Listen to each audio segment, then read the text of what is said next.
السلام علیکم ورحمۃ اللہ وبرکاتہ۔ آج ہم ایک ایسے مسئلے پر بات کریں گے جس کی وجہ سے تقریباً ہر عمر کے لوگ پریشان ہیں۔ آپ دیکھیں کہ ایک ایسا آدمی جس کو زندگی میں ساری چیزیں مہیا ہیں، اس کے پاس دولت ہے، عزت بھی ہے، شہرت بھی ہے، لوگوں کے نزدیک اس کی مقبولیت بھی ہے، لوگوں کو اس کی ضرورت بھی ہے، اس کے باوجود وہ سکون سے محروم ہے۔ اسٹریس بہت ہے، انزائٹی ہے، ذہنی دباؤ ہے، الجھن میں ہے، وہ پریشانی میں ہے، جس کی وجہ سے ہو کیا رہا ہے، اسے ڈھنگ سے نیند نہیں آتی، سکون سے محروم ہے، لوگوں کے سامنے ہنستا تو ہے لیکن وہ دل کی خوشی کی جو ایک کیفیت ہوتی ہے وہ اس خوشی سے محروم ہے۔ اس کے جو قہقہے ہیں وہ بالکل کھوکھلے ہیں اور وہ تمام چیزوں کے ہونے کے باوجود محروم ہے۔ وہ اپنے آپ کو تنہا سمجھتا ہے، الجھنوں کا شکار ہے، اس کے کام بکھرے پڑے ہیں، وہ چیزوں کو مینج کرنا چاہتا ہے لیکن چیزیں ہیں کہ وہ مزید الجھتی رہتی ہیں، چیزیں اس کے پاس سے بھاگتی رہتی ہیں، مسائل کو حل کرنا چاہتا ہے، ایسا لگتا ہے کہ مسئلہ حل ہو جائے گا لیکن مسئلہ ہے کہ حل ہوتا ہی نہیں۔ وہ بات بات پہ غصہ کرتا ہے، وہ مایوس ہے، مستقبل کے سلسلے میں وہ مایوس ہے، اسے اندازہ ہی نہیں ہے کہ آگے چل کر میرا کیا ہوگا، میرے بچوں کا کیا ہوگا۔ وہ عام طور سے چھوٹی چھوٹی باتوں پہ غصہ ہو جاتا ہے، وہ مایوسی میں مبتلا ہے، اسے مستقبل کی طرف سے امن ہے ہی نہیں، وہ مایوس ہے، اسے سمجھ نہیں آتا کہ مستقبل میں میرا کیا ہوگا، بیوی کا کیا ہوگا، بچوں کا کیا ہوگا۔ وہ طرح طرح کی اسکیموں پر دھیان دیتا ہے لیکن اسے سمجھ نہیں آتا کہ فائنل سیٹلمنٹ کیسے ہو۔ یہ جو کیفیت ہم نے عرض کی ہے، ذہنی دباؤ کی، اسٹریس کی، انزائٹی کی، ایک ایسی پرابلم جس سے اکثر لوگ پریشان ہیں، اس کی چند وجوہات ہیں۔ پہلے ہم ان وجوہات پر نظر ڈالیں گے اور اس کے بعد اس کے حل پر روشنی ڈالیں گے انشاءاللہ۔ سب سے پہلی وجہ جو انسان کو اس کیفیت میں مبتلا کرتی ہے، اسے مایوس کرتی ہے، خوف زدہ کرتی ہے، ذہنی دباؤ میں ڈالتی ہے، الجھن میں مبتلا کرتی ہے، اسے پریشان کرتی ہے، وہ ہے گناہوں کا بوجھ۔ جی ہاں، آپ ذرا تصور کریے کہ ایک نوجوان لڑکا جو کمپٹیشن کی تیاری کر رہا ہے یا وہ پڑھائی میں ہے اور وہ اپنے کسی امتحان کی تیاری کر رہا ہے، جب وہ رات اپنے بستر پہ لیٹتا ہے تو موبائل اٹھا کر اس میں فحش مواد دیکھتا ہے، وہ دیر تک گندی ویڈیوز دیکھتا رہتا ہے اور پھر وہ گناہ کر بیٹھتا ہے۔ جب صبح ہوتی ہے تو اس کے دل پر ایک بوجھ طاری رہتا ہے، دماغ اس کا مسلسل چیخ رہا ہوتا ہے کہ تم نے رات اچھا نہیں کیا، اور پھر وہ دن بھر اسی کیفیت میں گزارتا ہے۔ پھر رات ہوتی ہے، وہ پھر اپنی توبہ توڑ بیٹھتا ہے، پھر وہ موبائل اٹھاتا ہے، پھر وہ گناہوں کے اسی دلدل میں جا پڑتا ہے۔ آپ ذرا سوچئے کہ یہ جو ہر دن ایک نئے گناہ میں مبتلا ہو رہا ہے، وہ جو ایک ویب سیریز پر اپنا وقت گزار رہا ہے، وہ جو نیٹ فلکس کی سبسکرپشن لے کر اپنی رات کو ضائع کر رہا ہے، یہ جو گناہوں کا بوجھ ہے نا اس کے اوپر، یہ بوجھ اسے مسلسل پریشان کیے ہوا ہے، یہ اس کی ذہنی کیفیت کو بالکل خراب کیے ہوا ہے۔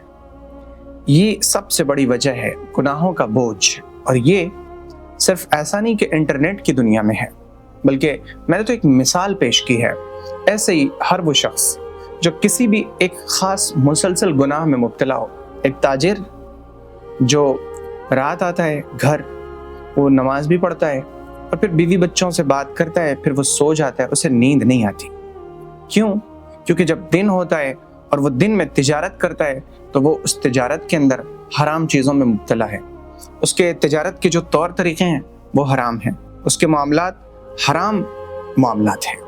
تو ایسا شخص جو ایک مسلسل گناہ کے بوجھ کے نیچے دبا ہوا ہے، ایک شخص ہے جو گھر سے باہر نکلتا ہے، لوگوں کو اپنی فنی باتوں سے ہنساتا ہے، وہ اپنی انہی فنی باتوں میں جھوٹ کو بھی ملاتا ہے، وہ لوگوں کو ہنسا تو دیتا ہے، خود بھی قہقہے لگاتا ہے، لیکن اس کے قہقہے کھوکھلے ہوتے ہیں، اس کے قہقہے، اس کی ہنسی دل سے نہیں ہوتی۔ کیوں؟ کیونکہ وہ گناہوں کے ایک بوجھ کے نیچے ہے۔ تو وہ انزائٹی کی، اسی طرح سے اسٹریس کی سب سے بڑی وجہ گناہوں کا بوجھ ہے۔ دوسری وجہ اینزائٹی کی، دوسری وجہ اسٹریس کی، دوسری وجہ دنیا کی محبت کا دل کے اندر حد سے زیادہ آ جانا۔ دنیا بہت ضروری ہے۔ ہم دنیا کے اندر زندگی گزارتے ہیں۔ میں بیٹھا ہوں تو ظاہر ہے کہ میرے نیچے کارپیٹ ہے، یہ میں چیئر پہ بیٹھا ہوں، پیچھے صوفے لگے ہوئے ہیں، پیچھے کتابوں کی ایک لمبی قطار ہے، یہ لائٹ ہے، یہ ادھر پنکھے لگے ہوئے ہیں، یہ ساری چیزیں دنیا ہیں، لیکن یہ دنیا ضروری ہے۔ آپ جس جگہ پر ہیں، آپ ظاہر ہے کسی نہ کسی چیز پہ ہوں گے، بیٹھے ہوں گے، آپ آرام کر رہے ہوں گے، آپ لیٹے ہوں گے، یہ ساری چیزیں ضروری ہیں، لیکن دنیا کی چیزوں کی فکر حد سے زیادہ ہو جائے، اتنی زیادہ ہو جائے کہ پھر دین کی فکر نہ رہے، آخرت کی فکر نہ رہے، آخرت کو آدمی بھلا دے، آخرت کو پیٹھ کے پیچھے ڈال دے، تب بھی انسان اسٹریس میں مبتلا ہو جاتا ہے، وہ ذہنی دباؤ کا، الجھنوں کا شکار ہو جاتا ہے۔ اسی چیز کو ایک حدیث میں پیغمبر صلی اللہ علیہ وسلم نے اللہ تعالیٰ کی زبانی بیان کیا، یعنی حدیث قدسی ہے کہ جب بندہ اپنی فکر دنیا کو بنا لیتا ہے تو میں اسے دنیا کی فکروں میں الجھا دیتا ہوں۔ اور پھر آپ اسے یوں سمجھیں کہ میں نے ایک پیپر لیا اور اس پیپر کے 1000 ٹکڑے کیے اور ان ٹکڑوں کو میں نے ایک کمرے میں بکھیر دیا اور میں نے آپ سے کہا کہ تمام ٹکڑوں کو جمع کر کے مجھے دو، تو ظاہر سی بات ہے کہ ان ٹکڑوں کو ایک ایک کر کے اٹھا کر مجھے دینے میں آپ کو کافی وقت لگے گا۔ ایسے ہی دنیا کے اس کے کام ہو جاتے ہیں، پھر وہ کام ایسے بکھر جاتے ہیں، ایک کام ادھر ہے، ایک کام ادھر ہے، ایک کام ادھر ہے، وہ چیزوں کو، کاموں کو سمیٹنا چاہتا ہے لیکن چیزیں سمیٹی نہیں جاتی۔ یہ تب ہوتا ہے جب انسان دنیا کی فکر کو اپنے اوپر غالب کر لے۔ اب اس کا مطلب یہ نہیں کہ آپ دنیا کی فکر کو چھوڑ دیں، میرا مطلب یہ ہے کہ دنیا کی فکر ہو لیکن اتنی ہو کہ آخرت کی فکر ہمارے اندر موجود رہے۔ دنیا کے دھندوں میں رہیں لیکن نماز کا وقت آئے تو کم از کم فرض کا اہتمام ضرور ہو۔ ہم دنیا کی چیزوں میں مشغول ہوں، بڑی اچھی چیز ہے، ہونا بھی چاہیے۔ آپ کو پتا ہے کہ اپنی بیوی کے لیے، اپنے بچوں کے لیے کمانا یہ خود عبادت ہے۔ اس عبادت میں آدمی مبتلا رہے، اس عبادت کو آدمی کرتا رہے، لیکن ساتھ ساتھ جو فرائض ہیں، جو واجبات ہیں، جو دوسروں کے ہمارے اوپر حقوق ہیں، وہ بھی ادا ہوتے رہیں۔ اب ایسے بھی دنیا کیا کمانا کہ بندہ دنیا کے اندر ایسا مشغول ہو جائے کہ پھر وہ نماز ہی نہ پڑھنے لگے، پھر وہ قرآن شریف سے اس کا تعلق ایسا کمزور ہو جائے کہ وہ رمضان کا مہینہ آنے کے بعد ہی قرآن کو کھول سکے، اور پھر رمضان کے آخری عشرے میں اگر وہ تاجر پیشہ شخص ہے تو پھر وہ قرآن شریف کو بھی اٹھا کے رکھ دے کہ بھئی میں نے تو 10 دن میں ختم کر لیا، میں نے تراویح میں قرآن شریف کو سن لیا، اب تو میں تجارت کروں گا کیونکہ یہ اصل مارکیٹ کا ٹائم ہے۔ تو جب بندہ اس طرح کی سوچ پر آ جاتا ہے تو پھر اس کی چیزیں الجھنے لگتی ہیں۔ تو یہ 2 چیزیں ہوئیں، گناہوں کا بوجھ حد سے زیادہ، اسی طرح سے دنیا کی فکر حد سے زیادہ۔ تیسری چیز ہے تقدیر پر یقین کا نہ ہونا۔ تیسری وجہ جو انسان کو پریشانی میں مبتلا کرتی ہے وہ یہ ہے کہ تقدیر پر ہمارا ایمان کمزور ہو۔ ہم کسی کو دیکھیں کہ اس کے پاس تو بڑی نعمت ہے، پھر ہم اپنی نعمتوں کو ہم چھوٹا سمجھنے لگیں، ہمیں لگے کہ یار اللہ تعالیٰ نے یہ جو تقسیم کی ہے نا بڑی عجیب ہے۔ وہ شخص، اس کی کوالیفیکیشن مجھ سے کم ہے، اس کی تعلیم مجھ سے کم، اس کی آمدنی مجھ سے کم، اس کا جو اسٹیٹس ہے وہ مجھ سے کم، اس کے باوجود وہ مجھ سے زیادہ خوش ہے، وہ اور اس کی فیملی زیادہ عیش میں ہے اور میں اتنے عیش میں نہیں ہوں، یا اس کی انکم مجھ سے زیادہ کیوں ہے، وہ مجھ سے زیادہ خوش کیوں ہے، وہ مجھ سے زیادہ چیزوں کو استعمال کر رہے ہیں، میں نہیں کر پا رہا ہوں۔ یہ اللہ کی تقسیم ہے۔ دراصل بندوں کے درمیان جو تقسیم ہوئی ہے نا چیزوں کی، یہ تقسیم خود اللہ تعالیٰ نے کی ہے۔ اللہ تعالیٰ نے کسی شخص کو، کسی فرشتے یا کسی رسول کو یہ نہیں کہا کہ یہ میں نے تمہیں تقسیم کا اختیار دیا، اب تم جسے چاہو جو چاہو دے دو، ایسا نہیں ہے۔ یہ تو اللہ کی تقسیم ہے کہ کس بندے کے پاس کتنا کیا ہونا ہے۔ ضروری نہیں ہے کہ بہت زیادہ کپڑے پہننے والا بہت زیادہ کما بھی رہا ہو، اللہ تعالیٰ نے اس کے لیے کپڑوں کے دروازے کھول دیے۔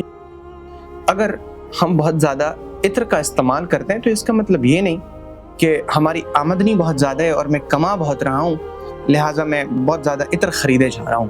اللہ تعالیٰ نے ہمارے لیے عطر کے خوشبو کے دروازے کھول رکھے ہیں، اور وہ اپنے ان دروازوں سے میرے پاس خوشبوئیں بھیجتا رہتا ہے۔ ضرور زیادہ کھانے والا، بہت زیادہ چیزوں کو استعمال کرنے والا وہ بہت زیادہ کما رہا ہو، دراصل یہ اللہ کی تقسیم ہے، اور جب بندے کے لیے اللہ تعالیٰ کسی چیز کو لکھ دیتا ہے پھر وہ چیز اس کو حاصل ہو جاتی ہے۔ فرق اس میں یہ ہے کہ جو شخص کسی چیز کو حاصل کرنے میں جلدی کرتا ہے وہ اس کو پا تو لیتا ہے لیکن طریقہ حرام ہوتا ہے۔ جیسے ایک چور ہے، اللہ نے اس کی قسمت میں آج کے دن 100 روپے لکھے ہیں، اگر وہ جلد بازی کرے گا تو جلد بازی کے نتیجے میں وہ کسی کے پاکٹ سے نکال لے گا، وہ کسی کی دکان سے چوری کر لے گا، وہ کسی کے گھر سے لے لے گا، وہ گرے ہوئے پیسے کو اٹھا لے گا۔ لیکن اگر بندہ ایسی جلد بازی سے رک جائے کہ نہیں بھائی، اللہ میری تقسیم میں، اللہ میری تقدیر میں جو کچھ لکھ چکا ہے وہ تو میں لے کے رہوں گا، تو پھر وہ صبر کرتا ہے، اور وہ صبر کرتا ہے تو اب وہ اسی 100 روپے کو حاصل تو کرے گا لیکن حلال طریقے سے۔ وہ کوئی کام کرے گا اور اس کے بدلے میں وہ 100 روپے پالے گا، یا اللہ تعالیٰ اس کی وجہ سے کسی بندے کو خوش کرے گا اور اس کی جیب سے 100 روپے نکلوا دے گا کہ وہ بندہ خوش ہو کے کہے گا کہ یار 100 روپے میری طرف سے آپ لے لو، ہدیہ لے لو، تحفہ لے لو۔ یہ طریقے ہیں۔ تو اللہ تعالیٰ نے آپ کی قسمت میں جو کچھ لکھ رکھا ہے وہ آپ کو مل کے رہے گا۔ آپ کو پتا ہے کہ پیغمبر صلی اللہ علیہ وسلم کو اللہ تعالیٰ نے فرمایا کہ میں نے جو کچھ آپ کے مقدر میں لکھ رکھا ہے وہ میں آپ کو دے کے رہوں گا، اور خود پیغمبر صلی اللہ علیہ وسلم نے اپنی امت کو یہ تعلیم دیا، الا وان نفسا لن تموت حتى تستكمل رزقها، کہ خبردار اس وقت تک کوئی انسان مر ہی نہیں سکتا جب تک کہ وہ اپنی روزی جو کچھ اللہ نے اس کے لیے لکھا ہے وہ مکمل نہ کر لے۔ تو آپ اپنی قسمت میں جو کچھ لے کے آئے ہیں وہ سب کچھ آپ حاصل کر کے رہیں گے۔ آپ اپنی تقدیر پر، یعنی آپ کے لیے لکھی ہوئی تقدیر جو ہے اس پہ راضی ہو جائیے۔ اسی لیے حدیث میں ہے کہ جو شخص صبح و شام 3 مرتبہ یہ کہتا ہے کہ میں اللہ کو رب مان کے راضی ہوں، اور رسول اللہ کو یعنی محمد صلی اللہ علیہ وسلم کو اللہ کا رسول مان کے راضی ہوں، اور اسلام کو اپنا دین مان کے راضی ہوں، اللہ تعالیٰ اسے خوش کر دے گا قیامت کے دن۔ یہ کلمات پڑھنے کے لیے بتائے گئے ہیں، رضیت باللہ ربا وبالاسلام دینا وبمحمد صلی اللہ علیہ وسلم نبیا۔ تو یہ تیسری چیز ہے جس کی وجہ سے لوگ زیادہ پریشان ہوتے ہیں، وہ ہے تقدیر پر یقین کا نہ ہونا۔ اور چوتھی چیز جس کی وجہ سے اسٹریس بہت بڑھتا جا رہا ہے، لوگ بہت زیادہ ڈپریشن میں چلے جا رہے ہیں، لوگ جس کی وجہ سے یعنی مستقبل سے مایوس ہیں، ماضی سے خوف زدہ ہیں، وہ ہے سوشل میڈیا کا حد سے زیادہ استعمال۔ ایک شخص مجھ سے ملے اور میں ان کے بارے میں اچھی طرح سے جان رہا تھا کہ یہ شخص اپنے 24 گھنٹے میں سے 8-9 گھنٹے کا وقت موبائل پہ گزارتا ہے۔ کتنی عجیب بات ہے، حیرت کی بات ہے۔ آج کل تو ہر موبائل میں ایک فیچر ہوتا ہے روزانہ کی ایکٹیویٹی کو چیک کرنے کا، کہ آج میں نے کتنی دیر موبائل استعمال کیا، میں نے کتنی مرتبہ موبائل کو ان لاک کیا، میں نے کون سی ایپ زیادہ یوز کی، میں نے کون سے سوشل میڈیا ایپ کا زیادہ استعمال کیا، کس ایپ پر میرا زیادہ وقت گزرا۔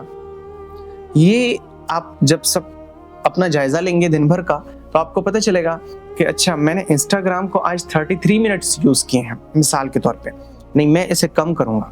میں نے یوٹیوب پر آج اتنا وقت گزارا ہے، تو میں نے کون سا ویڈیوز دیکھی ہیں، دینی دیکھی ہیں یا دنیاوی دیکھی ہیں، میں نے ریلز دیکھی ہیں یا کچھ اور دیکھی ہیں۔ تو ہمیں جائزہ لینے کی ضرورت ہے، لیکن ہوتا یہ ہے کہ ہم میں سے اکثر لوگ جائزہ لیتے ہی نہیں ہیں۔ بہرحال تو مجھ سے وہ شخص ملے اور میں ان کے بارے میں جان رہا تھا کہ وہ 8-9 گھنٹے موبائل پہ اپنا وقت ضائع کرتے ہیں۔ انہوں نے مجھ سے کہا کہ میری لڑکی کی شادی ہونی ہے اور میں اس سلسلے میں بہت فکر مند ہوں کہ میں اپنی لڑکی کے شادی کے لیے پیسوں کے انتظامات کیسے کروں۔ میں نے ان سے کہا کہ بھائی آپ موبائل پر اپنا جتنا وقت گزار رہے ہیں اس وقت کو کچھ کم کیجیے، اور وہاں پر اس وقت میں آپ کچھ ایسے کام کریے جس کی وجہ سے آپ پیسے کما سکیں۔ وہ چلے گئے، پھر وہ 6-7 مہینوں کے بعد ملے اور انہوں نے مجھ سے وہی بات کہی۔ اس 6-7 مہینے کے درمیان مجھے معلوم ہے کہ ان کی وہی حالت رہی کہ موبائل پر اپنا وقت گزارنا۔ اچھا کرکٹ جو چل رہا ہے، میچز تقریباً عموماً ہوتے رہتے ہیں، تو وہ اسکورز دیکھنا کہ کتنا رن ہوا، کتنے وکٹس ہوئے، اس چیز میں اپنا وقت ضائع کرنا۔ ایک تو ہے کہ آپ کو کرکٹ کا بہت زیادہ شوق ہے، کبھی آپ نے دیکھ لیا، کوئی خاص میچ ہو رہا تھا آپ نے دیکھ لیا، وہ ایک الگ مسئلہ ہے. یا آپ روزانہ میچ کے ختم ہو جانے کے بعد آپ اس کا رزلٹ دیکھ لیں گے، کون جیتا اور کون ہارا. یہ دلچسپی اس قدر تو ہو سکتی ہے.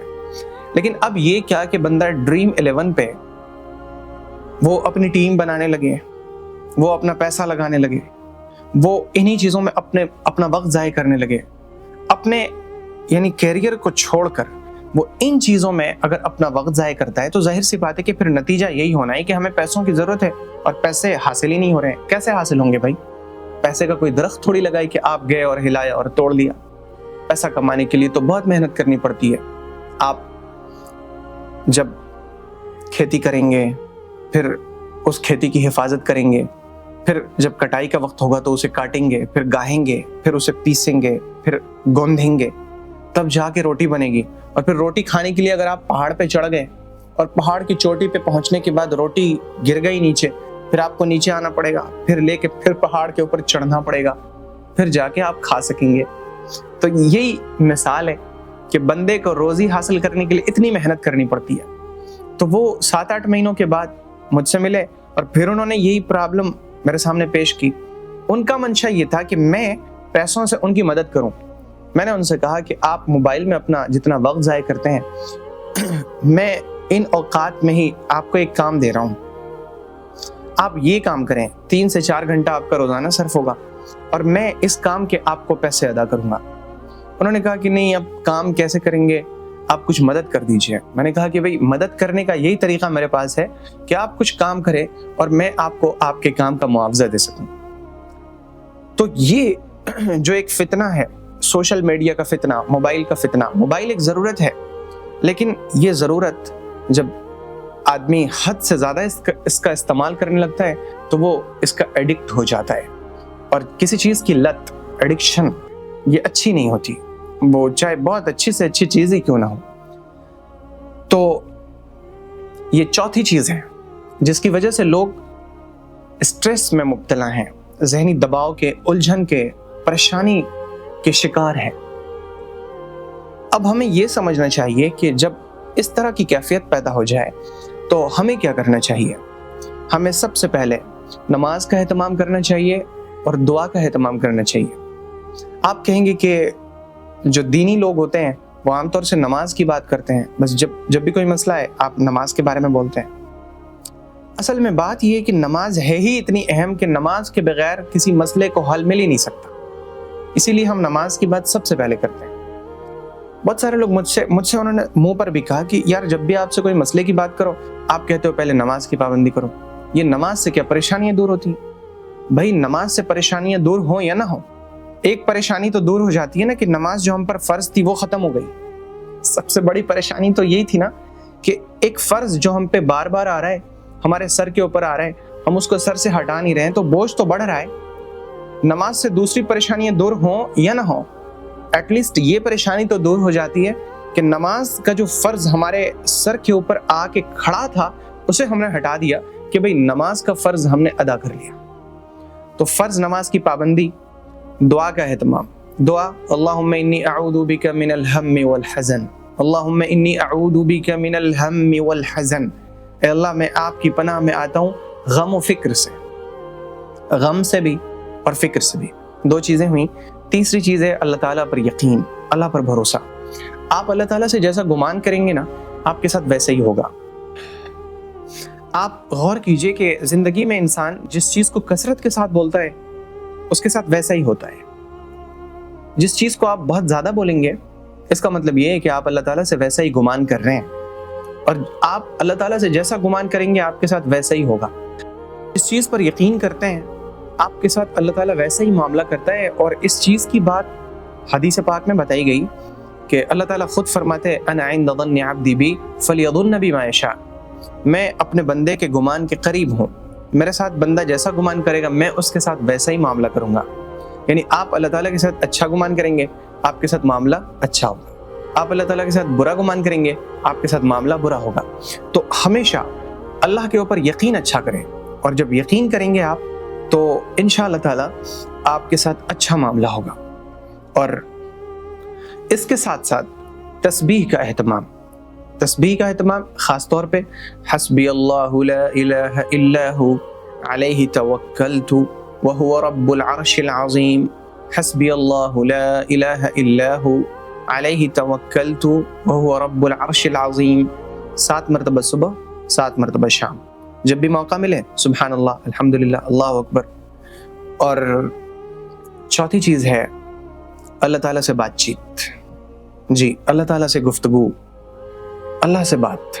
آپ اسٹریس میں ہیں، آپ اضطراب کی کیفیت میں ہیں، تو آپ اللہ تعالیٰ سے بات کیجئے کہ اللہ تعالیٰ میرے ساتھ ایسا ہے، ایسا ہے، ایسا ہے، ایسا ہے، ایسا، سارے معاملات اللہ کے سامنے رکھیں۔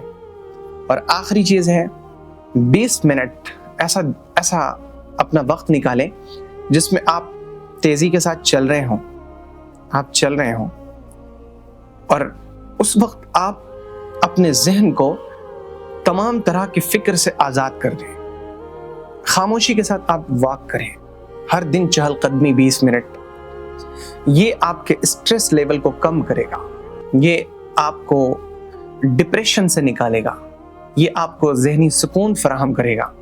اور آپ اس چلنے کے دوران کسی تسبیح کا اہتمام تو کیجئے، دنیا کی چیزوں کو مت سوچیے، اور موبائل سے دوری، موبائل کے لیے اپنے وقت کو آپ جب تک منظم نہیں کریں گے، آپ جب تک ایک روٹین کو ترتیب نہیں دیں گے کہ میں اپنے موبائل کو اس وقت استعمال کروں گا، اس وقت استعمال نہیں کروں گا، جیسے ایک اصول بنا لیجئے کہ جب میں کام کا وقت ہو میں اپنے موبائل کو ٹچ نہیں کروں گا، بس سوائے یہ کہ کوئی فون آ جائے، کوئی ضروری فون آ جائے۔ انٹرنیٹ کو میں عموماً آف رکھوں گا۔ ہوتا کیا ہے، بندہ انٹرنیٹ کو آن رکھتا ہے، وہ ادھر سے میسج آیا، بندے نے فوراً میسج کھولا، فوراً ریپلائی کیا، بات سے بات آگے بڑھی۔ اب جب اس نے انٹرنیٹ کھلا ہوا ہے، ایک مرتبہ میسج کا ریپلائی دینے کے لیے اس نے جب موبائل آن کیا، میسج کا ریپلائی دے دیا، وہ کہتا ہے اچھا دیکھیں ذرا انسٹاگرام پہ کیا چل رہا ہے، پھر وہ اسکرول کرنے لگتا ہے، اچھا ایک منٹ ذرا سا فیس بک پہ کیا چل رہا ہے، وہ فیس بک دیکھنے لگتا ہے، بس اسی میں اس کا وقت ضائع ہوتا ہے۔ اسی سے بچنا ہے، اور جب ہم اس سے بچیں گے نا تو انشاءاللہ تعالی ہمارا جو وقت ہے وہ بھی اچھی طرح سے گزرے گا، اسٹریس لیول انشاءاللہ تعالی نیچے آئے گا، اور ہم ذہنی سکون حاصل کرنے والے ہوں گے۔ آخر میں یاد رکھیے، الا بذکر اللہ تطمئن القلوب، خبردار اللہ کے ذکر سے ہی دلوں کو اطمینان حاصل ہوتا ہے۔ اللہ کی امان میں رہیں۔ السلام علیکم ورحمۃ اللہ وبرکاتہ۔